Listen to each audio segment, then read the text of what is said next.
you everybody for coming. I'm really excited to present my work here. It's work in progress, still not published, so any feedback, any questions would be more than welcome. So my presentation is on the absorption of Abkhazia and South Ossetia by Russia, and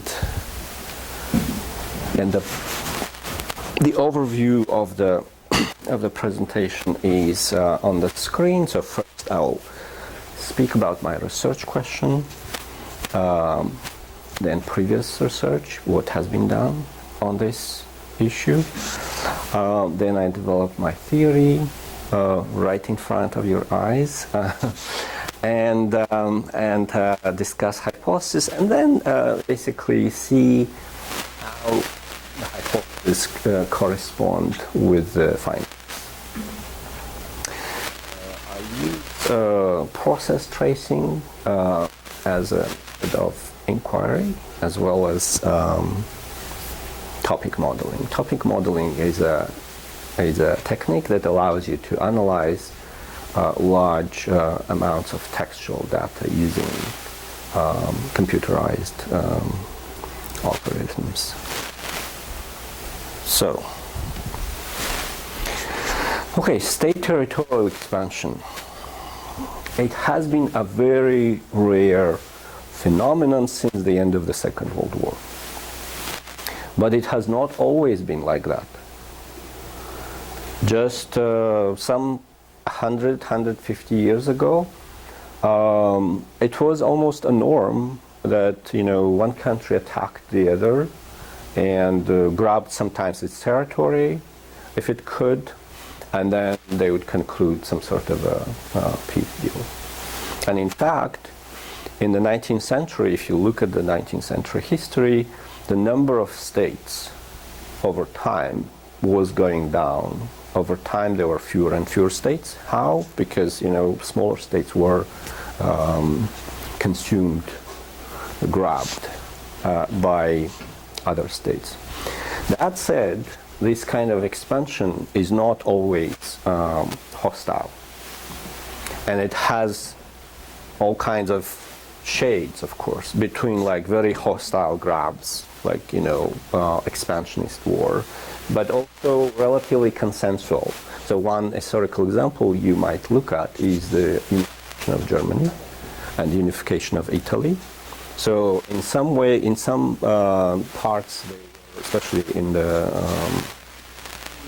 there could be war, but in some cases it was just a relatively consensual kind of signing up on this unification. So and then so basically there is between these two poles of like grabbing the land, using war to take land from another state, and having some sort of consensual agreement, between these two poles there is of course some sort of variation, right? So so the case of Abkhazia and South Ossetia is one of those peculiar cases where of course the host state, they are formally part of Georgia, certainly against their secession. But there is also a tension between Abkhazia and South Ossetia in their relationship with Russia, which is less known among people. So, of course, in most recent events, such as Crimea's annexation by Russia in 2014, the latest war that is still raging on in Ukraine, Russia's invasion of Ukraine, they, of course, make this state expansion question even more topical than it was before. So I'm asking what explains this variation in territorial expansion of states. And in order to explore this question, I actually look at the literature on secession. So secession is when part of a state decides to secede from the existing state and form its own. form its own entity, political entity. So, and the previous literature suggests that actually expansion of states and secession of parts of states is a very similar process. They just go in the opposite ways. So because of that, I use literature on secession in order to understand expansion. So of course I'll have to change the sign. Yeah, where there is plus, I will have to put minus, and the other way around. So one of the ways to understand secession is like, basically when the state, when the territory tries to cede, and when it is like rich, relatively like valuable for some reason, then the state is likely to hold on to it, right? Kind of a rational choice model. Because the secessionist state is very rich or valuable for some other reason, we need to hold on to it to keep it inside our country. That's one approach. The other very well-known approach is the domino effect. So the domino effect theory says this. So when the state has number of potential secessionist regions, then it really fights the first one so that the others do not follow the bad example. And hence, federations that are comprised of number of countries, such as, for example, former Yugoslavia, they tend to in a violent way because the central state wants to fight the first one so that the others do not. While the countries that are, for example, made up of just two territories, like Czechoslovakia, they fall apart peacefully because once Slovakia is gone, there is nobody else that will follow that example. So, and there is also research on fragmented polities, basically on the fragmented elites specifically. So the argument is that when the elites are fragmented, there are many kind of different factions. The likelihood that one of the factions will oppose secession is high, and then if there are many factions basically in the elites, that means that will predict violent secession or violent attempt to secede. And that means that democracies should be actually more violent in terms of like not allowing secession. That's one of the implications of the original research route. Plus I will talk about audience costs. Audience cost as understood by researchers in political science, in a sense that so when democracies usually, like leaders in democratic countries answer to more people, and so they have more constraints, and therefore because of those constraints, it's harder for them to back down from some sort of international crisis. Although, I mean, it's not impossible. It's possible because remember red lines, do you still remember red lines in Syria during Obama's administration? They can. But the argument is that it's less likely because there are these audience costs. Okay, so the logic behind secession and integration of states or expansion of states seems to be similar, and therefore literature on secession should apply to our understanding of state expansion. So my hypothesis basically take these literature on secession and apply them to understanding of expansion. So richer regions should be more reluctant to integrate.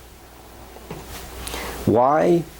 Because, and here I cite Hale, 2008, because richer regions are more afraid of being exploited by the expansionist state.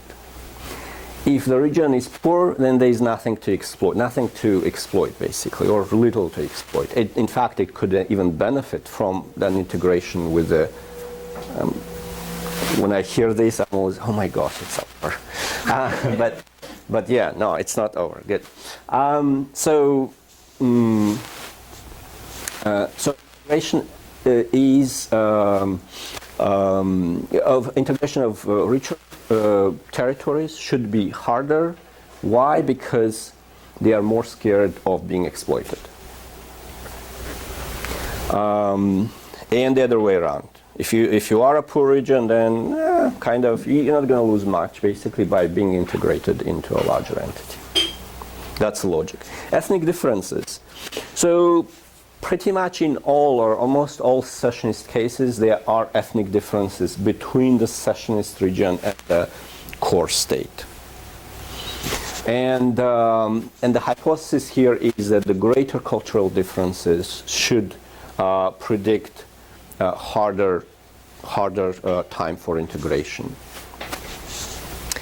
So there might be a number of explanations. I will just focus on one of them, and that is on material interest. And again, it is about exploitation.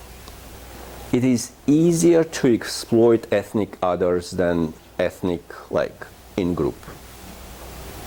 There is kind of the moral cost of exploiting the person that is just like you is higher than exploiting a person that is not like you.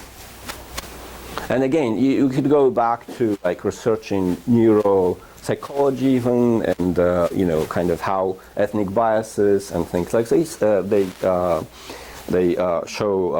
point to this picture. So domino effects. So how do we apply domino effects to this theory, to expansion? So I argue that the domino effects work like this. So the expansionist state wants to join first, annex first the stronger region. Why? Because the weaker regions then will just fall in. And if it goes the other way around, if it annexes the weaker region first, then the remaining stronger region will try to fortify its defenses. Plus audience costs. The audience costs are about taking this opportunity and expanding basically the decision to larger number of people. And once you do that, I mean, from your personal experience, I hope, you can see that the larger the group, the harder to agree on something. So that's the intuitive way of understanding audience cost. So if, there are two of us in a room, it's easier for three of us, it's easier to agree on something. When there are 30 of us, or 40, 100, it becomes significantly harder. Oops, okay, so, yeah, and now, finally, to our case study, which is Abkhazia and South Ossetia. So Moscow officially recognized South Ossetia and Abkhazia in August 2008 after a very brief war with Georgia, about 5 days, and very quick recognition. So it was a very swift recognition and unexpected to many. Because the conflict between those breakaway regions of Georgia and the central state in Tbilisi lasted for years, basically. By then it was like around 20, close to 20 years. And all of a sudden recognition. So just to put things in perspective, these two territories are very small, tiny, in fact, by population. They are something like, so South Ossetia would be something like about 40,000, 50,000 population. and Abkhazia about 250,000. So put together, they are. So South Ossetia is smaller than Lawrence, about twice as small as Lawrence population. I don't know what Douglas County population is, but it's probably like Abkhazia, or even Abkhazia might be less than that. So that's for the perspective. So obviously, a lot of like international actors, including the U.S., were saying something at the time. They were saying, like, to Russia, joking, you know, is it some sort of, you know, how could these you make fun of the international relations? That's what the official statements said, basically.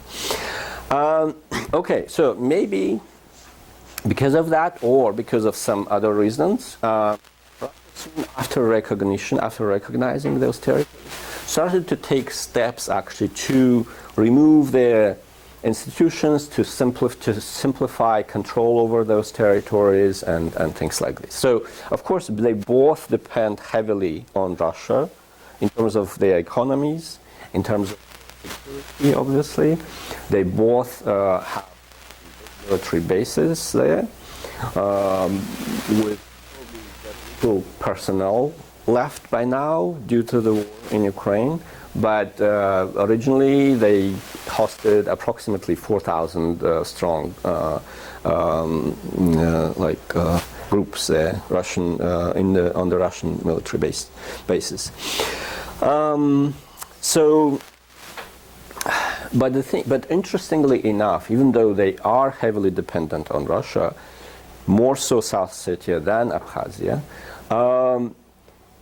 still, they really wanted to protect their limited, imperfect, but still political agency, sovereignty. Okay, so this is a map of Georgia. These are the official kind of divisions. So in the official administrative map of Georgia, there is no Ossetia. I didn't, but it's approximately in the north, in the middle of the north of Georgia. Abkhazia is on the map, so Abkhazia is it's a coastal country. South Ossetia is a landlocked territory. Okay, so, and that process of absorption, of those two territories, especially was ramped up in 2014. Probably it was connected to the events in Ukraine. Probably, but we don't know the exact kind of, way they were connected. I mean, one of the popular guesses is that Russia floated of idea of organizing some sort of an integrationist project for the former Soviet Union countries for a long time. And perhaps it was something part of that. I mean, there were different formats, Russia, Belarus, Ukraine, Russia, Belarus, and Kazakhstan, all kinds of formats. So perhaps it was part of some sort of a plan of that, like that, probably. But we don't know for sure.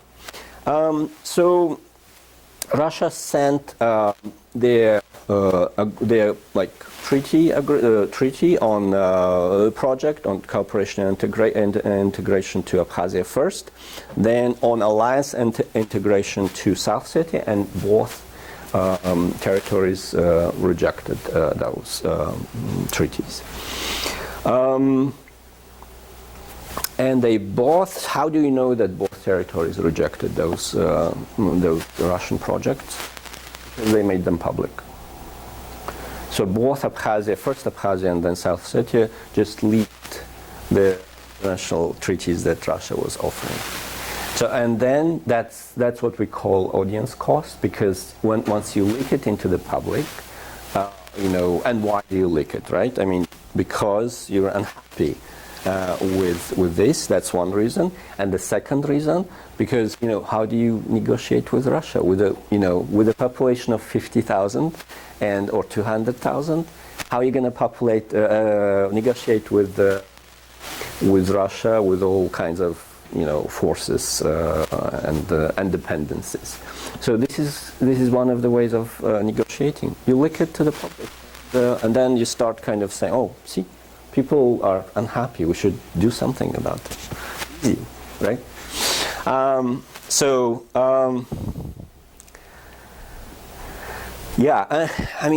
And again, for those of you who are in the know, there has been a lot of talk about South Ossetia's accession into Russia. So South Ossetia basically says, its leadership says, oh, we have to join Russia because we have our ethnic kin there. So by the way, I didn't point out to the map. So South Ossetians, they have ethnic kin living in Russia, North Ossetia, yeah.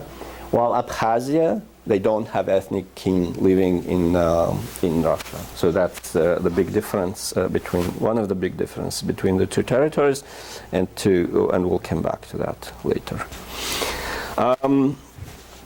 So there has been a lot of talk about, especially among South Ossetian leadership, oh, let's join Russia, that's where our ethnic kin live, let's just live together in one territory.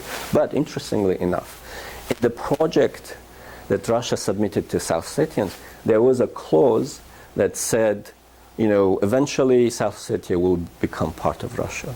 And South Ossetians rejected that. So there is a difference between what you say and what you do, and that was kind of one of the interesting kind of events.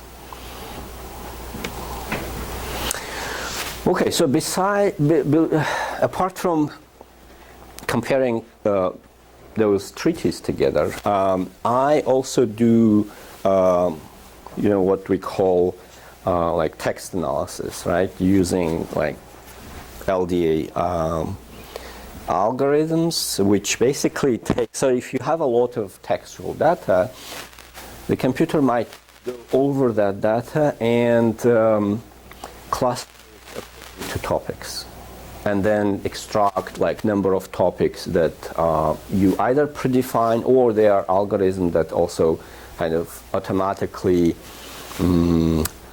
will find topics for you, and provide optimal number of topics and even subtopics. There are different approaches to that. So, and these are the topics for Russian Abkhaz treaties, and these are the topics for Russian South Ossetian treaties. So the two are very similar in many ways. In many ways, because obviously the process of the conflict themselves, they started almost at the same time in the beginning of 1990s. They proceeded in very similar ways, so they were very similar in many ways, and the process and the recognition happened practically at the same time. So the two processes developed in parallel. So there are many similarities, but there are also differences. Notice, for example, in Abkhazia. So see the topic aviation. For those who don't know, and there is no topic aviation in South Ossetia. So for those of us who know the geography of both places, it will not come as a surprise. Why? Because Abkhazia used to have an airport in the Soviet times, and so the Abkhaz obviously want to revive that using Russian help, Russian investment. While South Ossetia didn't have an airport, so there is nothing about aviation there. So the other interesting thing, there are other interesting things so for example, in Russian Abkhaz treaties, social development, education, they are very high. Why? Because Abkhazia, as a relatively stronger region, it has more bargaining power with Russia. So, and it wants to get more from Russia and contribute less, give out less, not contribute, but give out less and get more. While South Ossetia is a weaker region, obviously, and therefore, like second most important is police. So police, it just means like cooperation in police matters and giving up your power in terms of policing your own country. And one of the stipulations of the bilateral agreements was, for example, to create a joint coordination center for the police. So which basically meant that the South Ossetian police would be under control of the Russian Federation. Okay, so these are the same topics but across time. So the changes are very sharp because still for that period of years, so more than 10 years, the number of documents is relatively small. So that's why we have this kind of sharp turns. And again, we see that this red line is social and education in Abkhazia. So it has like a large spike. Abkhazia, as a stronger state, can successfully bargain with Russia, while South Ossetia is kind of more flatter in that regard. Okay, so now going back to our hypothesis. So regional wealth. So richer region should be more reluctant to join the expansionist state, and we see that Abkhazia is kind of stronger, more richer. Well, part of the reason is that it's simply larger. Yeah. The other thing is Soviet legacy. It was a famous Soviet resort that wasn't even accessible to everyone. I don't think like an ordinary citizen of the Soviet Union could like easily travel to Gagri, for example. It wasn't easy. So it was like elite resort during the Soviet times, and it is still popular with the Russian tourists who come to Abkhazia from the north, from here, where the Sochi is. Sochi is one of the best-known Russian resorts currently, seaside resorts, and sometimes called also the third capital of Russia. So the location is important. Okay, ethnic differences, so cultural differences. So notice that South Ossetians have ethnic cousins in Russia. So, and that means, potentially that could mean that the ethnic differential between Russia and South Ossetia is small. In Abkhazia, there is no ethnic cousin abroad, cross-border cousin.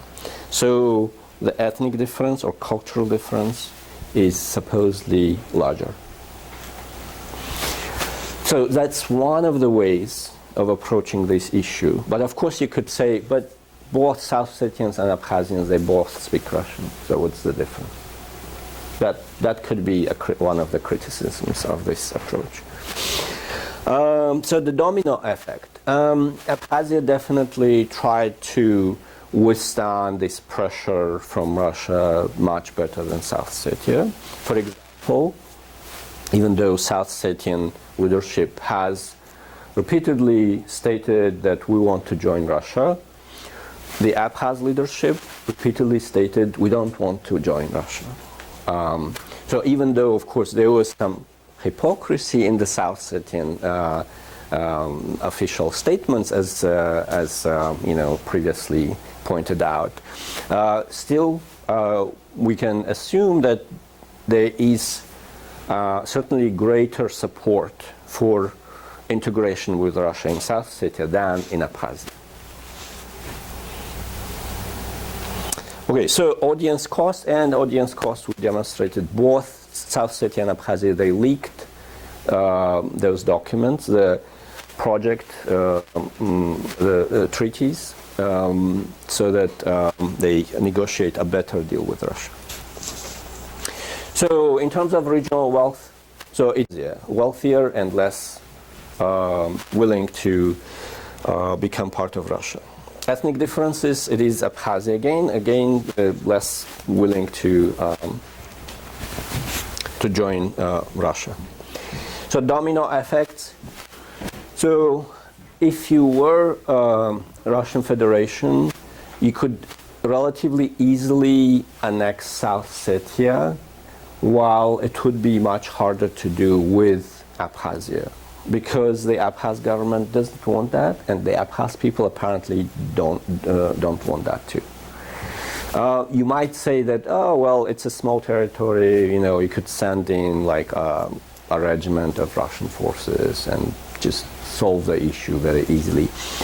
I would say yes, potentially yes, but how would that look? I mean, it would look very badly, right, on Russia, because that's your ally, and now you're sending in forces to annex it, right? I mean, it's a huge cost.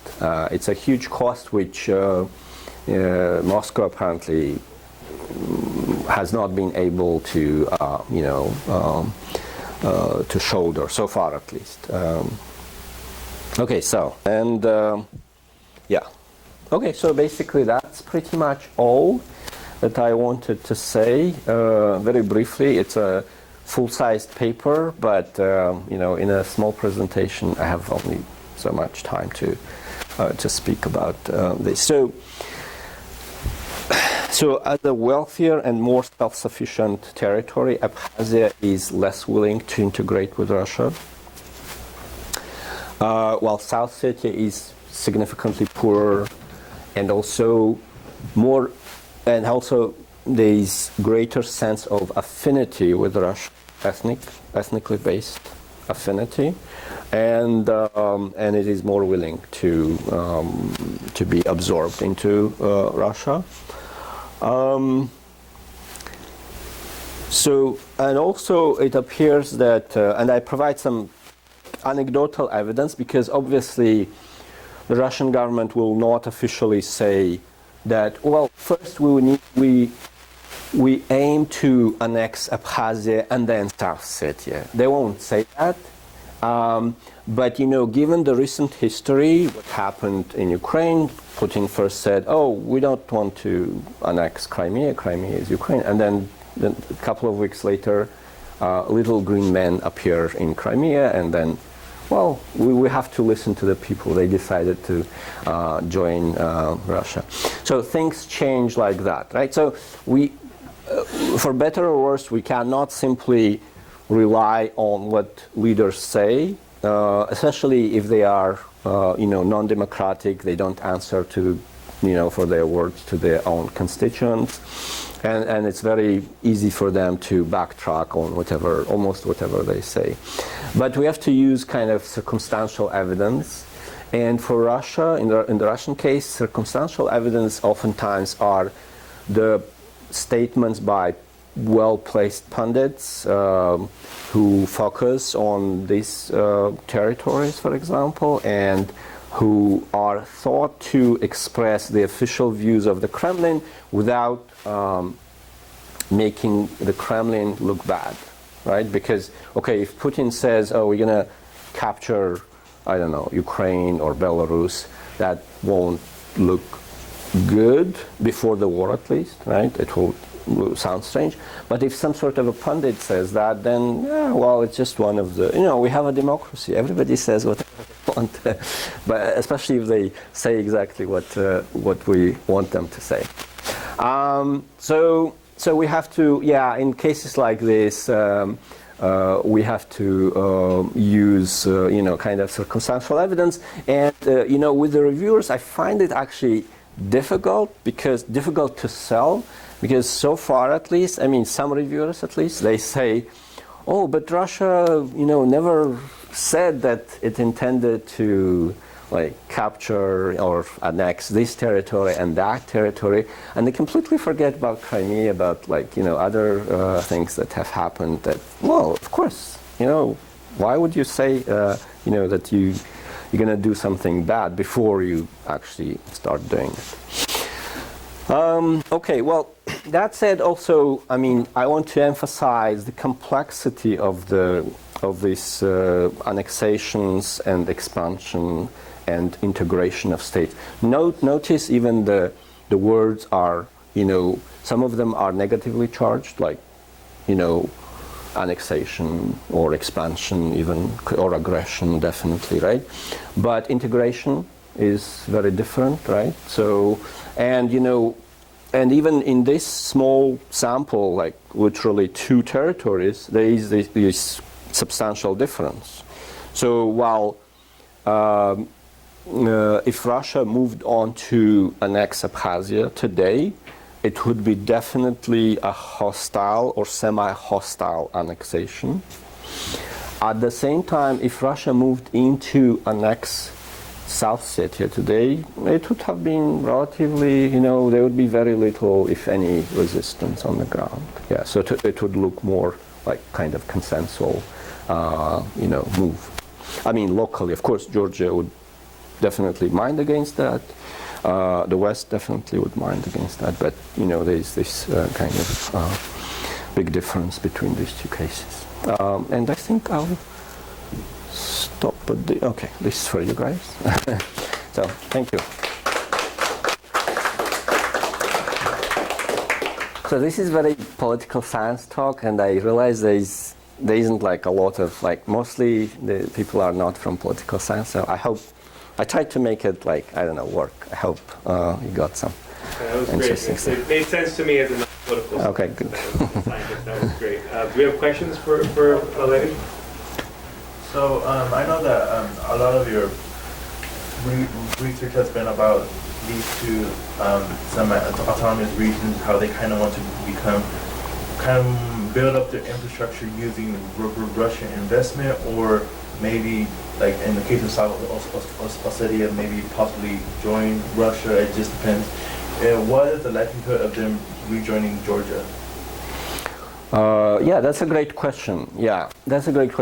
So the likelihood of peacefully rejoining Georgia is close to 0, I would say, in my understanding.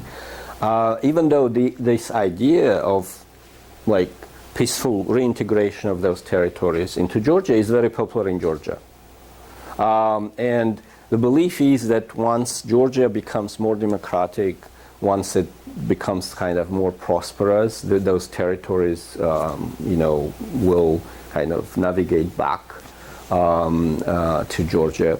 So the problem with that is that historically we don't see that much evidence of things like this happening. That's one thing, because conflict becomes like a really important divisive line which doesn't go away very easily, and the territory doesn't trust. Once the trust is lost, it's very hard to restore it, basically. That's one thing. But the other thing is Russia, of course. I mean, even if South Ossetia or Abkhazia started to navigate, to make steps toward,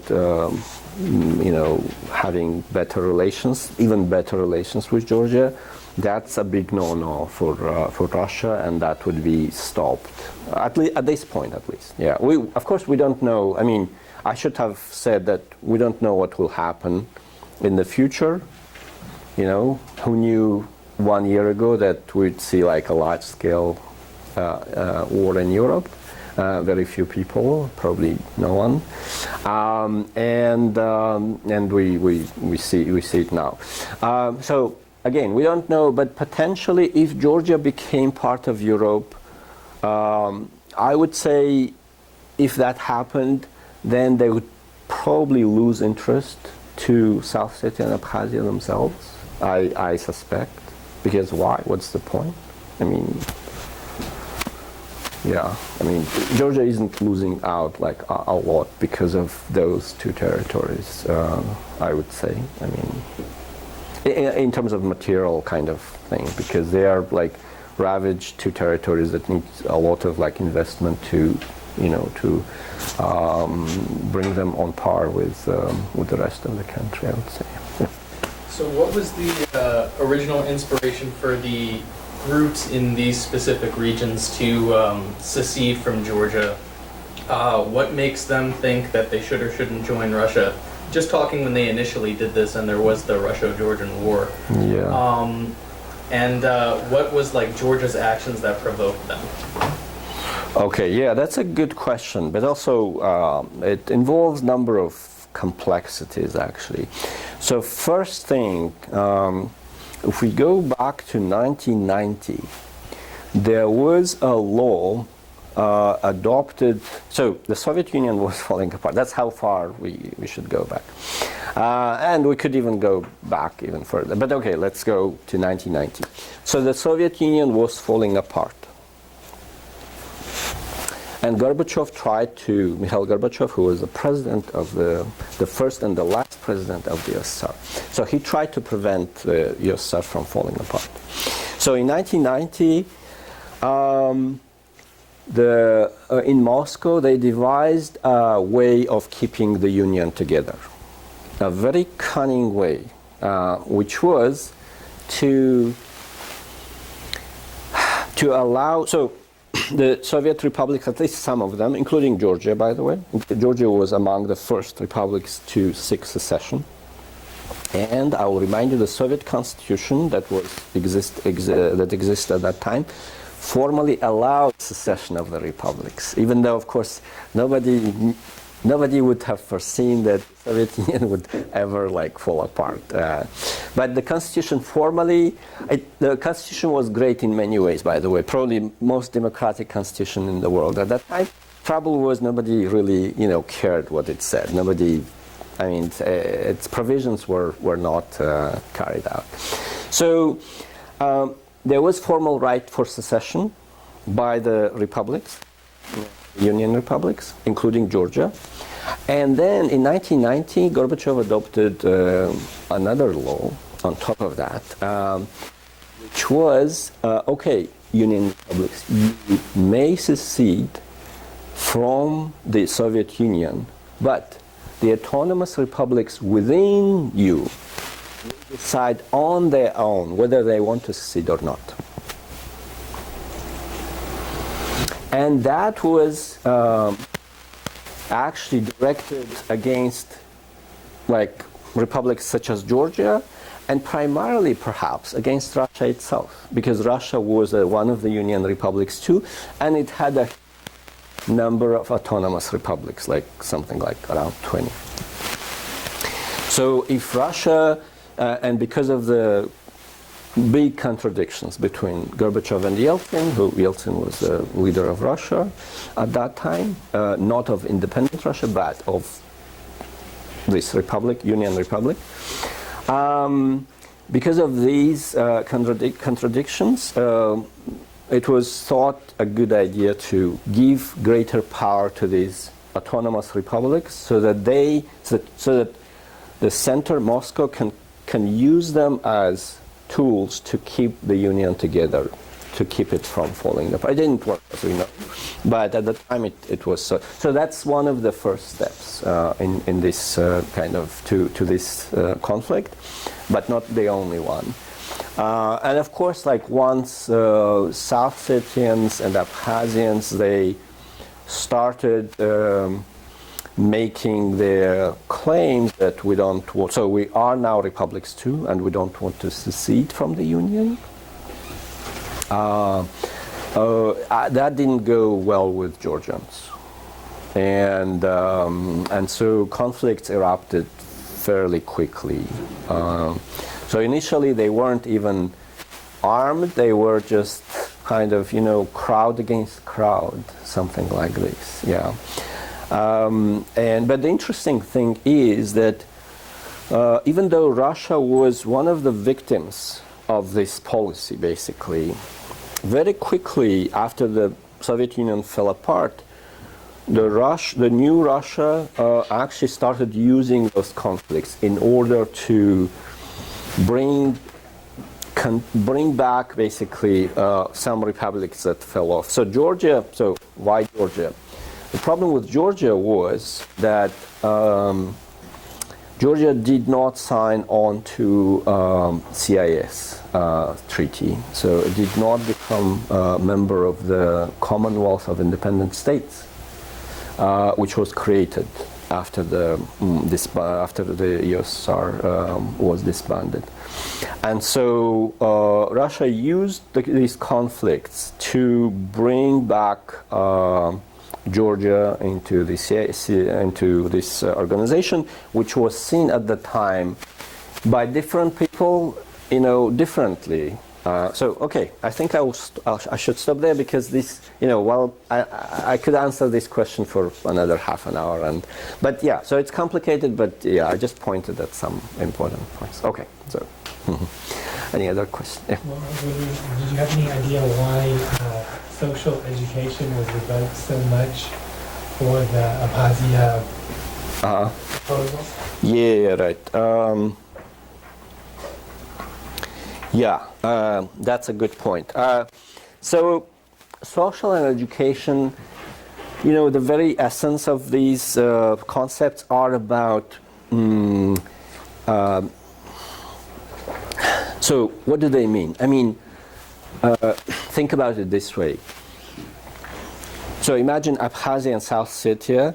Abkhazia and South Ossetia on the one side and Russia on the other side, and they make some sort of agreement regarding education and social development and social welfare and stuff like this. What is your guess? I mean, who will mostly benefit from it? Russia or those two tiny poor territories? Obviously, those two tiny poor territories, right? And therefore, the larger this degree of social and economic and cooperation in educational sphere and stuff like this, the greater the bargaining power of that territory. Basically, that's why I'm trying to point out that South Ossetia is relatively weak, and so its bargaining power is lower, and therefore it cannot ask from Russia too much. While Abkhazia is stronger and it can afford to ask from Russia more. So that's the point. Okay? Yeah. It's just the comparison. Yeah, the comparison between the kind of relative strength of the two territories. Yeah. In the Commonwealth, that was 13 independent states. The Commonwealth of Independent States? Mm-hmm. No, the Baltic states were never part of it, so that means -3. So Georgia was also minus initially. It was not part of the organization, but eventually joined after the wars and after its president was Zviad Gamsahurdia was deposed. Again, probably with some Russian help. Although, yeah, I mean, there were all kinds of instabilities inside Georgia at that time. Yeah, I mean, friends from Georgia told me that the situation in Georgia at that time, in the beginning of 1990s, was so bad that, like crime, like street crime and things like this, that people could kill you, not to rob you, but just to see if you have any money in your pockets. That's how bad it was in the beginning of 1990s. Yeah, it was pretty bad. Nothing like that anymore. In fact, I would say Georgia nowadays is more safer, significantly safer than Russia in terms of like, streets and stuff like this. So, there are a lot of tourists from Europe, from other parts of the world. So I'd really recommend to anyone food, khinkali, and all that stuff. Yeah. Okay. I think. Question right there? Yeah, I wanted to ask a question about the long-term strategy of this country. So, okay, South Ossetia, at least theoretically, is aiming to join Russia. They are the one nation with North Ossetia, and that's understandable. But what is the long-term strategy of Abkhazia? because like they don't want to join Russia, they don't want to return to Georgia. Clearly, it's impossible to exist as an independent state when two bigger states around you want to incorporate you. Like, it's possible in short term, but what is their long-term strategy? Yeah, the short answer is that Abkhazia is hoping to gain international recognition. Okay. Probably in vain, most likely in vain, but that's what the hope is, at least so far. And then, of course, if it received international recognition, then it would be definitely viable in a few ways. Why? Because it has access to the Black Sea, and also one thing that I didn't mention, but those of you who know, they have a relatively large and vibrant diaspora in nearby Turkey, the Abkhaz. Yeah, so they have. And Yeah. about long-term strategy of South Ossetia, so like as you have said at some point, they indicated that we want to join. They proposed referendums several times, like the last time I think even this year. But Russia always kind of slightly pushes back, says later. Like why? Why doesn't Russia want to incorporate South Ossetia? Because of this idea that then it will be harder to do it with Abkhazia later. They want to wait. Yeah, good question. Yeah, great question. So one reason I would argue then if South Ossetia is formally annexed by Russia or incorporated by Russia, then it will be like a bad sign to Abkhazia, and then Abkhazia will start mobilizing. And even though it might sound funny, it's a tiny territory. What do you mean mobilizing, right? But it's really hard to deal with a large mobilized group of people. Look at Chechnya, Russian-Chechen wars. Those of you who know that, tiny territory, but two bloody wars with a lot of a lot of people killed and stuff like this. And Abkhazia isn't even formally part of Russia. So if Russia tried to annex Abkhazia, and if that created insurgency in Abkhazia, which most likely it would, then there would be a lot of support including from Georgia, Yeah. So it would not be fun. It sounds like, it's just easy, it's a tiny territory, we'll just annex it. But it just sounds on the surface like it. That's one. The other reason is that, of course, if we talk about South Ossetia's annexation and why Russia doesn't want it, that's one of the reasons. But the other reason is that there are, cost-benefit analysis. So joining South Ossetia will cost certain kind of international uproar and stuff like this. While the benefits of it, what are the big benefits? It's nothing compared to Abkhazia. Yeah. Also, I wanted to ask, how would you, do you think it's possible that to compensate for not so successful campaign in Ukraine, to explain it to Russian people, the Kremlin may say, okay, but now we are annexing South Ossetia and Abkhazia, which will be significantly easier than winning in Ukraine. You mean is it possible to switch gears like that? So because nothing is going well there, so with Abkhazia it's hard, but they can say, South Ossetians, they want, let's do it peacefully, and more territory, more people, great, kind of a distraction for us.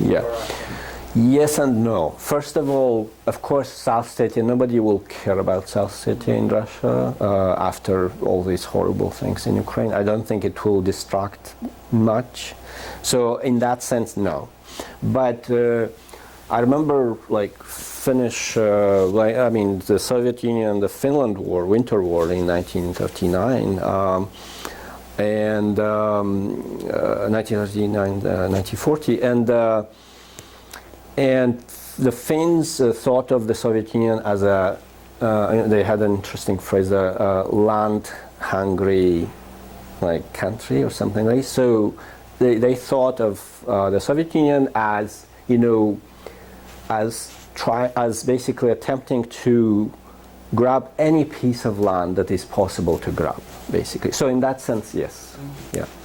So it depends. Yeah. But how they will play, I mean, these two contradictions will play out, I mean, I don't know. It's hard to predict. Okay, so I think my time is, yeah, so Thank you. thank you.